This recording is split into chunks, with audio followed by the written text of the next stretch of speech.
Hi, Little Lake. This is chapter 1 from Sideways Stories from the Wayside School. Again, we're reading Sideways Stories with permission of HarperCollins Books. Chapter 1, Mrs. Gorf. Here's a picture of Mrs. Gorf. Mrs. Gorf had long and pointed ears. She was the meanest teacher in Wayside School. She taught the class on the 30th story. If you children are bad, she warned, or if you answer a problem wrong, I'll wiggle my ears, stick out my tongue, and turn you into apples. Mrs. Gorf didn't like children, but she loved apples. Joe couldn't add. He couldn't even count. But he knew that if he answered a problem wrong, he'd be turned into an apple. So he copied from John. He didn't like to cheat, but Mrs. Gorf had never taught him how to add. One day, Mrs. Gorf caught Joe copying John's paper. She wiggled her ears, first her right one, then her left, stuck out her tongue, and turned Joe into an apple. Then she turned John into an apple for letting Joe cheat. Hey, that isn't fair, said Todd. John was only trying to help a friend. Mrs. Gorf wiggled her ears, first her right one, then her left, stuck out her tongue, and turned Todd into an apple. Does anybody else have an opinion? She asked.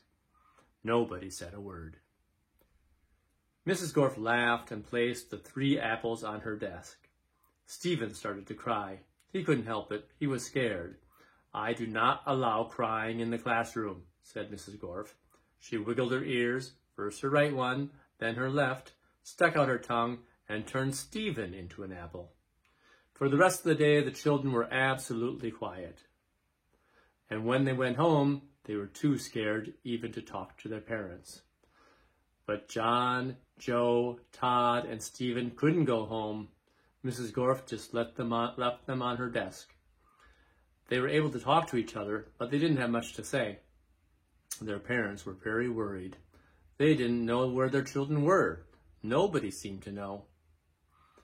The next day, Kathy was late for school. As soon as she walked in, Mrs. Gorf turned her into an apple.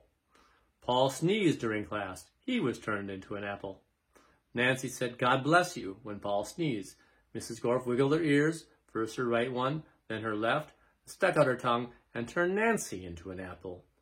Terence fell out of his chair. He was turned into an apple. Mauricia tried to run away. She was halfway to the door as Mrs. Gorf's right ear began to wiggle. When she reached the door, Mrs. Gorf's left ear wiggled. Mauricia opened the door and had one foot outside when Mrs. Gorf stuck out her tongue.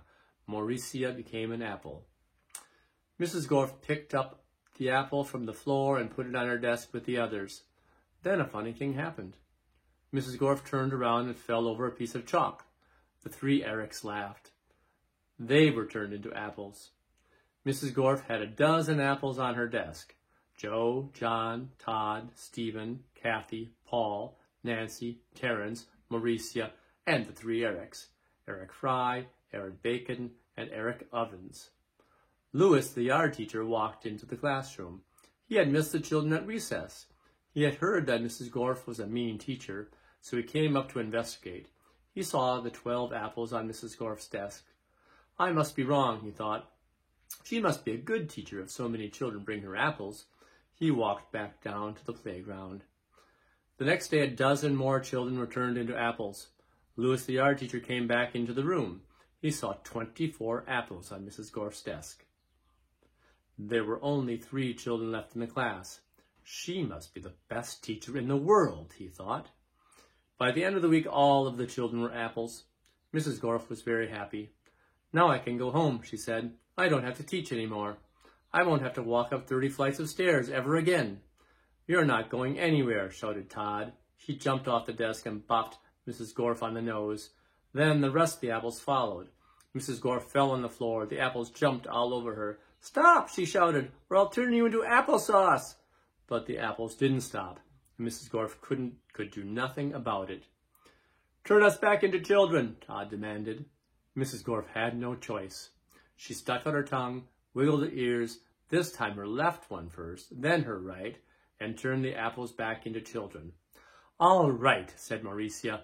Let's go get Louis. He'll know what to do. No, screamed Mrs. Gorf. I'll turn you back into apples. She wiggled her ears, first her right one, then her left, and stuck out her tongue, but Jenny held up a mirror, and Mrs. Gorf turned herself into an apple. The children didn't know what to do. They didn't have a teacher.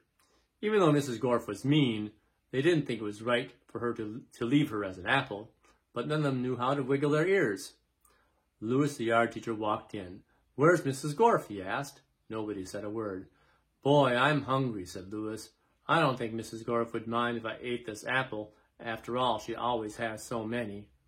He picked up the apple, which was really Mrs. Gorf, shined it up on his shirt, and ate it. So that's chapter 1.